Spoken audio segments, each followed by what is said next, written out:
नमस्कार, आदाब, सत श्री अकाल। एक बार फिर आप तमाम लोगों का स्वागत है जबलपुर क्राइम तक की एक और सच्ची, बेचैन कर देने वाली कहानी में। उम्मीद करता हूं कि आप और आपका पूरा परिवार सुरक्षित होगा, स्वस्थ होगा, अपना व अपने परिवार का ख्याल रख रहा होगा, क्योंकि कभी-कभी सबसे बड़ा खतरा बाहर नहीं, घर के अंदर होता है। आज मैं आपको जो कहानी सुनाने जा रहा हूं, उसे सुनने के बाद शायद आप भी कुछ मिनटों तक खामोश रह जाएंगे, क्योंकि यह सिर्फ एक मर्डर की कहानी नहीं, यह डेढ़ मर्डर की कहानी है। जी हाँ, one and one half murder. एक आदमी की जान चली गई और एक मासूम बच्चा मौत के दरवाजे पर पहुंचकर किसी तरह वापस लौटा। लेकिन इस कहानी का सबसे डरावना हिस्सा कत्ल नहीं है। सबसे डरावनी चीज कत्ल के बाद का सन्नाटा। जरा सोचिए, एक फ्लैट के अंदर चारों तरफ खून फैला हुआ है।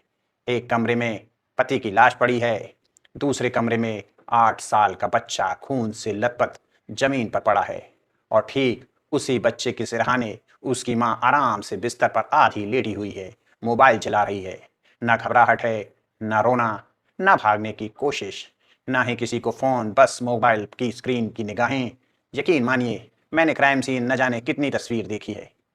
रोते हुए कातिल देखे हैं, भागते हुए कातिल देखे हैं, बेहोश होते हुए कातिल भी देखे हैं, लेकिन दो लाशों के बीच बैठकर मोबाइल चलाता हुआ कोई आरोपी पहली बार देखा है। और यही वजह है कि आज की कहानी बाकी कहानियों से बिल्कुल अलग है। एक बात पहले ही बता दूं, इस केस की कुछ तस्वीरें इतनी दर्दनाक हैं कि मैं आपको दिखा नहीं सकता। गाइडलाइन है, कुछ सीमाएं हैं, लेकिन कोशिश करूंगा कि शब्दों के जरिए आपको वही महसूस करा सकूं जो उस फ्लैट के अंदर मौजूद लोगों ने अपनी आंखों से देखा। तारीख थी 15 जुलाई, सुबह का वक्त। कर्नाटक का शहर हुबली और हुबली के धारवाड़ इलाके में बने एक अपार्टमेंट की छठी मंजिल। उस अपार्टमेंट की छठी मंजिल पर एक परिवार रहता था, देखने में बिल्कुल आम, लेकिन पढ़ाई लिखाई और पेशे से बेहद सम्मानित। पति भी डॉक्टर, पत्नी भी डॉक्टर। पति का नाम था डॉक्टर किरण, पेशे से एनेस्थीसिया स्पेशलिस्ट, यानी ऑपरेशन थिएटर का वो डॉक्टर जिसके ऊपर किसी मरीज की सांसों की जिम्मेदारी होती थी। ऑपरेशन से पहले मरीज को कितनी बेहोशी की दवा देनी है, कितनी देर तक देनी है, जरा सी चूक जानलेवा साबित हो सकती है, इसलिए काम में गलती की कोई गुंजाइश नहीं होती। वहीं उनकी पत्नी डॉक्टर प्रियंका, पेशे से आई स्पेशलिस्ट यानी आंखों की डॉक्टर। दोनों पढ़े लिखे, अच्छी कमाई, शहर में इज्जत, और इसके साथ साथ रहता था इनका करीब 8 साल का बेटा। बाहर से देखने पर परिवार किसी भी खुशहाल परिवार जैसा लगता था, लेकिन अक्सर सबसे गहरे तूफान वही होते हैं जिनकी आवाज घर की चार दीवारियों से बाहर नहीं आती है। अब कहानी शुरू होती है 14 जुलाई से। उस दिन डॉक्टर किरण के कई रिश्तेदारों ने उन्हें फोन किया, कुछ दोस्तों ने फोन किया, अस्पताल से भी कॉल आए, लेकिन हैरानी की बात यह थी कि उन्होंने किसी का भी फोन नहीं उठाया। शुरुआत में सबने यही सोचा शायद ऑपरेशन में व्यस्त होंगे, ऐसा अक्सर डॉक्टरों के साथ होता जाता है। लेकिन जैसे जैसे समय बीतता गया, लोगों की बेचैनी बढ़ती गई। फिर अगली सुबह यानी 15 जुलाई, डॉक्टर किरण ने तय समय पर अस्पताल पहुंचना था, लेकिन वो पहुंचे नहीं। अस्पताल के स्टाफ ने फिर फोन मिलाया, इस बार भी कोई जवाब नहीं आया। तब लोगों ने उनकी पत्नी डॉक्टर प्रियंका को फोन किया। प्रियंका ने फोन उठाया और बिल्कुल सामान्य आवाज में बस इतना कहा, वो बाहर गए हैं, अभी घर पर नहीं है। यही जवाब उन्होंने एक नहीं, कई लोगों को दिया, लेकिन अस्पताल वाले इस जवाब से संतुष्ट नहीं थे, क्योंकि डॉक्टर किरण उन लोगों में से नहीं थे जो बिना बताए ड्यूटी से लापता हो जाएं। डॉक्टर किरण समय के इतने पाबंद थे कि उनके साथी डॉक्टरों को यकीन नहीं होता था कि कोई इंसान बिना सूचना के कैसे गायब हो सकता है। आखिर अस्पताल के एक सहयोगी ने कहा, फोन से बात नहीं बनी रही है, मैं खुद जाकर देखता हूँ, क्योंकि उनका घर अस्पताल से ज्यादा दूर नहीं था। कुछ ही देर बाद वो अपार्टमेंट पहुंचा, लिफ्ट से छठी मंजिल पर गया और डॉक्टर किरण के फ्लैट के सामने आकर खड़ा हो गया। बजाई, लेकिन किसी ने जवाब नहीं दिया। दोबारा डोरबेल बजाई, लेकिन फिर भी नतीजा वही। अब उसकी नजर दरवाजे पर पड़ती है। जब वह देखता है, दरवाजा थोड़ा सा खुला होता है, मतलब दरवाजा पूरा बंद नहीं था। पहली नजर में ही उसे कुछ अजीब लगा। घर के अंदर बिल्कुल सन्नाटा था, इतना गहरा सन्नाटा कि अपनी सांसों की आवाज तक सुनाई दे रही थी। उसने धीरे से दरवाजे को खोला और अंदर चला गया। सामने ड्राइंग रूम था, सब कुछ अपनी जगह पर रखा हुआ था। कोई तोड़फोड़ नहीं, कोई सामान बिखरा नहीं। ऐसा लग ही नहीं रहा था कि इस घर में कुछ घंटे पहले कोई बड़ी वारदात हुई थी। लेकिन जैसे ही उसकी नजर दाईं तरफ पड़ी, उसके कदम वहीं थम गए। बेडरूम का दरवाजा खुला हुआ था उसने बस एक नजर अंदर डाली और अगले ही पल उसके मुंह से चीख निकल गई। फर्श पर एक आदमी औंधे मुंह पड़ा था। चारों तरफ सिर्फ खून, फर्श पर खून, बिस्तर पर खून, दीवार पर खून के छींटे, और उन खून के बीच पड़ा था डॉक्टर किरण का शरीर। चेहरा ठीक से दिखाई नहीं दे रहा था, लेकिन अपने साथी को पहचानने में उसे एक पल भी नहीं लगा। उसकी हालत ऐसी हो गई कि वो अंदर जाने की हिम्मत ही नहीं जुटा पाया। घबराकर उल्टे पांव बाहर भागा, जोर जोर से चिल्लाने लगा, कोई है, जल्दी आइए, कुछ बहुत बड़ा हो गया है यहाँ। उसकी आवाज सुनकर आसपास के फ्लैट के लोग बाहर निकल आए। किसी को समझ ही नहीं आ रहा था कि आखिर हुआ क्या है। कुछ लोगों ने हिम्मत की, सब एक साथ फ्लैट के अंदर आए। अब तक डॉक्टर का वैसा योगी भी थोड़ा संभल चुका था, वो भी उनके साथ दोबारा अंदर आ गया। सबने देखा डॉक्टर किरण बिल्कुल निश्चल पड़े हुए हैं, शरीर में कोई हरकत नहीं है। इतना खून बह चुका था कि किसी को उम्मीद ही नहीं थी कि वो जिंदा होंगे। लेकिन असली झटका अभी बाकी था। जब लोग उस कमरे से आगे बढ़े तो सामने दूसरा कमरा था। उस कमरे में जो नज़ारा उन लोगों ने देखा, वहां मौजूद हर इंसान को कुछ सेकंड के लिए बिल्कुल उसने चढ़ कर दिया। कमरे के अंदर बिस्तर पर तकिया लगाकर आधी लेटी हुई एक महिला थी। उसके हाथ में मोबाइल था और वो पूरी तल्लीनता से मोबाइल चला रही थी, जैसे घर में कुछ हुआ ही नहीं, बिल्कुल सामान्य हो। ना चेहरे पर घबराहट, ना आंखों में आंसू, ना किसी तरह की बेचैनी। उसे तो शायद ये भी एहसास नहीं हुआ कि कमरे में कई लोग अंदर मौजूद थे। वो महिला और कोई नहीं बल्कि डॉक्टर किरण की पत्नी डॉक्टर प्रियंका थी। लेकिन अगले ही पल कमरे में मौजूद लोगों की नज़र बिस्तर के नीचे गई, और जो उन्होंने देखा उसे देखकर एक बार फिर पूरे कमरे में चीखें गूंज उठी, क्योंकि डॉक्टर प्रियंका के पैरों के ठीक पास फर्श पर उनका 8 साल का बेटा खून से लथपथ पड़ा था। और पहली नज़र में ऐसा लग रहा था जैसे उसकी भी मौत हो चुकी है। यही से यह मामला एक साधारण हत्या नहीं बल्कि पूरे शहर को हिलाकर रख देने वाला केस बन गया। अब उस फ्लैट के अंदर मौजूद किसी भी इंसान की हिम्मत नहीं रही थी कि वो आगे कदम बढ़ाए। एक कमरे में पति की लाश, दूसरे कमरे में खून से लथपथ बच्चा, और उसी बच्चे के सिरहाने उसकी माँ बिल्कुल शांत, जैसे कुछ हुआ ही नहीं हो। कुछ लोगों ने डॉक्टर प्रियंका को आवाज दी, मैडम ये क्या हुआ? लेकिन उन्होंने कोई सीधा जवाब नहीं दिया। बस एक बार सबकी तरफ देखा, फिर दोबारा मोबाइल की स्क्रीन पर नजर डाल दी। अब किसी को समझ ही नहीं आ रहा था कि पहले क्या किया जाए। तभी किसी पड़ोसी ने बिना देर किए पुलिस कंट्रोल रूम फोन कर दिया। कुछ ही मिनटों में पुलिस की गाड़ियां अपार्टमेंट के नीचे पहुंच चुकी थी। सायरन की आवाज सुनते ही पूरे अपार्टमेंट में अफरा तफरी मच गई। लोग अपनी अपनी बालकनियों से नीचे झांक रहे थे। कुछ लोग मोबाइल से वीडियो बना रहे थे तो कुछ लोग नीचे इकट्ठा होने लगे थे। उधर पुलिस तेजी से लिफ्ट से छठी मंजिल पर पहुंची। फ्लैट का दरवाजा अब भी खुला था। जैसे ही पुलिस अंदर दाखिल हुई, पहली बार डॉक्टर प्रियंका ने मोबाइल से नजर हटाई। वो धीरे धीरे बिस्तर पर उठकर बैठ गई और बिना कुछ बोले सामने देखने लगी।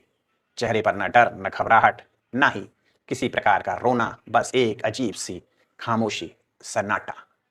पुलिस की पहली टीम सीधे उस कमरे में पहुंची जहां डॉक्टर किरण पड़े थे। डॉक्टर को बुलाया गया, नब्ज देखी गई, लेकिन तब तक बहुत देर हो चुकी थी। डॉक्टर किरण की मौत हो चुकी थी। इधर दूसरी टीम बच्चे के पास पहुंची। पहली नजर में उन्हें भी लगा कि शायद यह भी इस दुनिया में नहीं है। एक पुलिसकर्मी ने उसे उठाने के लिए जैसे ही हाथ लगाया, उसे कुछ महसूस हुआ। उसने तुरंत बच्चे की नाक और मुंह के पास हाथ ले जाकर देखा, फिर जोर से अपने साथियों से बोला, सर, इसकी सांस चल रही है, ये अभी जिंदा है। बस इतना सुनना था, पूरा माहौल बदल गया। जो पुलिस वाले कुछ सेकंड पहले पंचनामा और फॉरेंसिक की तैयारी कर रहे थे, अब वही बच्चे की जान बचाने के लिए दौड़ पड़े। तुरंत एम्बुलेंस बुलाई गई, लेकिन हर सेकंड कीमती था। बच्चे को गोद में उठाकर पुलिस वाले बाहर की तरफ भागे। छठी मंजिल और लिफ्ट आने का इंतजार। उस समय शायद हर सेकंड एक एक मिनट जैसा लग रहा था। बार बार लिफ्ट का बटन दबाया जा रहा था। एक पुलिसकर्मी लगातार बच्चे की सांसें तो दूसरा नीचे खड़े स्टाफ को फोन करके चिल्ला रहा था, जल्दी जल्दी लिफ्ट ऊपर भेजो। आखिरकार लिफ्ट ऊपर पहुंची और पुलिस बिना एक पल गवाए बच्चे को लेकर अस्पताल के लिए निकल गई। उस समय किसी को नहीं पता था कि यह बच्चा जिंदा बचेगा या नहीं। उधर डॉक्टर किरण को दूसरी एम्बुलेंस से अस्पताल भेजा गया, लेकिन अस्पताल पहुंचते ही डॉक्टरों ने मृत घोषित कर दिया। यानी एक बात अब बिल्कुल साफ हो चुकी थी, अब इस घर में एक हत्या हो चुकी थी, लेकिन दूसरी तरफ पुलिस की पूरी उम्मीदें अब उस मासूम बच्चे पर टिकी हुई थी। कुछ देर बाद अस्पताल से खबर आई, डॉक्टर लगातार जान बचाने की कोशिश कर रहे थे। कई घंटे चले इलाज के बाद आखिरकार डॉक्टर बाहर आए। उन्होंने कहा, बच्चा अब खतरे से बाहर है। ये सुनते ही पुलिस ने राहत की सांस ली। अगर कुछ और मिनट देरी हो जाती तो शायद इस कहानी में एक नहीं, दो मौतें दर्ज होती। यही वजह है कि मैंने शुरुआत में इसे डेढ़ मर्डर कहा था, एक हत्या और एक हत्या की कोशिश। अब पुलिस का ध्यान इस केस की तीसरी और सबसे अहम किरदार पर था, यानी डॉक्टर प्रियंका। उन्हें भी अस्पताल ले जाया गया। पहली नजर में पुलिस को लगा कि शायद डॉक्टर प्रियंका सदमे में हैं, लेकिन डॉक्टर ने जब उनकी जांच की तो एक और चौंकाने वाली बात सामने आई। पता चला कि डॉक्टर प्रियंका के शरीर में इंसुलिन की बहुत ज़्यादा मात्रा मिली है। यानी उन्होंने खुद भी इतनी इंसुलिन ले ली थी जो किसी इंसान की जान के लिए खतरनाक साबित हो सकती है। डॉक्टरों को शक हुआ, क्या उन्होंने पति और बेटे पर हमला करने के बाद खुद की जान लेने की भी कोशिश की, या फिर इसके पीछे कोई और वजह थी। फिलहाल डॉक्टर उनका इलाज करने लगे। उधर पुलिस बार बार उनसे सवाल पूछ रही थी, क्या हुआ था, डॉक्टर किरण पर हमला किसने किया, बच्चे पर हमला क्यों हुआ। लेकिन हर सवाल का जवाब या तो अधूरा था या बिल्कुल अलग। कभी तो कुछ और कहती, कभी बिल्कुल अलग बात। ऐसा लग रहा था जैसे उनका दिमाग उस वक्त सामान्य तरीके से काम ही नहीं कर रहा था। हालांकि डॉक्टरों ने उनकी मानसिक स्थिति की शुरुआती जांच के बाद कहा, फिलहाल ऐसा कोई संकेत नहीं है कि किसी गंभीर मानसिक बीमारी से डॉक्टर प्रियंका पीड़ित है। यहीं से पुलिस के सामने सबसे बड़ा सवाल खड़ा हो गया। अगर मानसिक हालात सामान्य हैं तो फिर इतनी बड़ी वारदात के बाद इतनी सामान्य शांति कैसे। पति की लाश, बेटा खून से लथपथ और कई घंटों तक उसी घर में आराम से मोबाइल चला रही। आखिर उस मोबाइल में ऐसा क्या था जिसने उन्हें आसपास की दुनिया से बिल्कुल अलग कर दिया। यही सवाल अब पुलिस के साथ साथ पूरे शहर के मन में था। तो आखिर ऐसा क्या हुआ था कि एक पढ़ी लिखी डॉक्टर ने, जिसने अपनी जिंदगी में लाखों लोगों की आंखों की रोशनी बचाने में बिताई, उसी पर अपने पति और अपने बेटे पर चाकू से हमले करने का शक गया हो। क्या यह अचानक गुस्से में उठाया गया कदम था या फिर इसकी तैयारी पहले से की गई थी। इन सवालों का जवाब ढूंढने के लिए पुलिस ने अब रिश्तेदारों, दोस्तों, पड़ोसियों और दोनों परिवारों से बात की। यहीं से इस परिवार की वो कहानी सामने आई जो बाहर की दुनिया कभी जान ही नहीं पाई थी। पता चला डॉक्टर किरण और डॉक्टर प्रियंका दोनों की यह दूसरी शादी है। पहली शादी दोनों की अलग अलग वजहों से टूट चुकी थी। करीब 9 साल पहले दोनों की मुलाकात हुई, फिर शादी हुई और कुछ समय बाद उनके घर पर एक बेटे का जन्म हुआ। शुरुआत में सब कुछ ठीक था, लेकिन धीरे धीरे पति पत्नी के बीच दूरियां पड़ने लगी। बात बहस तक पहुंची, बहस झगड़े में बदले और फिर झगड़े लगभग रोज की बात हो गई। पड़ोसियों ने पुलिस को बताया, अक्सर इस फ्लैट से ऊंची आवाज आती थी। कई बार दोनों के बीच इतनी तेज विवाद होता था कि बाहर तक आवाज सुनाई देती थी। लेकिन किसी ने कभी ये नहीं सोचा था कि एक दिन यही झगड़े इतने खौफनाक अंजाम तक पहुंच जाएंगे। अब तक पुलिस के सामने तस्वीर का एक हिस्सा साफ हो चुका था, लेकिन सबसे अहम सवाल अब भी बाकी था। अगर पति पत्नी के बीच झगड़ा था तो निशाना पति बनता, ये बात किसी हद तक समझी जा सकती थी।